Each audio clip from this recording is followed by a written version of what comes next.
Hello বন্ধুরা, আজ কিন্তু চলে আসলাম ক্যানিংয়ে একটি নতুন কুর্তির দোকান। আর কুর্তির দোকানের নাম ছিল প্রিয়াঙ্কা কুর্তি ফ্যাশন। এখানে কিন্তু সুন্দর সুন্দর নিউ নিউ কালেকশনে বিভিন্ন ধরনের কুর্তি ছিল। আর এটা দেখো রেড কালারের কুর্তিটা, এটা কিন্তু 3 পিস ছিল, কিন্তু খুব সুন্দর লাগছিল। আর এইটা হচ্ছে ইয়েলো কালারের কুর্তিটাও কিন্তু বেশ দারুণ লাগছিল।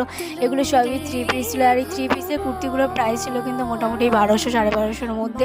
আর এই কুর্তিটাও দেখো, এই কুর্তিটাও কিন্তু আমার খুব পছন্দ হয়ে গেছিলো। মানে কি বলবো, যেদিকেই তাকাই সেদিকে 3 পিসের কুর্তিগুলো এত নিউ নিউ কালেকশন, খুব ভালো লাগছিলো দেখে, যেন খুব পছন্দ হয়ে যাচ্ছিলো। আর এই প্রাইসটাও কিন্তু রিজনেবল প্রাইস, খুব একটাও কিন্তু বেশি দাম নয়। আর এই কুর্তিটা দেখো বেশ ভালো লাগছিলো কিন্তু এই কুর্তিটাও, মানে কি বলবো, যেদিকেই তাকাই সেদিকেই 3 পিসের কুর্তিগুলো এত পছন্দ হয়ে যাচ্ছিলো যে কি বলবো। এই কুর্তিটাও কিন্তু আমার বেশ ভালো লাগছিলো। তো অবশেষে কিন্তু আমি এই কুর্তিটাই কিন্তু নিয়ে নিলাম। এই কুর্তিটা তোমাদের কেমন লাগলো প্লিজ কমেন্ট করে জানিও। আমার কিন্তু বেশ ভালো লাগলো এই কুর্তিটা, কিন্তু অবশেষে আমি নিয়ে নিলাম। আর এই হচ্ছে কুর্তির প্যান্টটা। আর আমাদের কিন্তু বিলও হয়ে গেল। আর ভিডিওটা তোমাদের কেমন লাগলো প্লিজ কমেন্ট করে জানিও, ভালো লাগলে লাইক করো।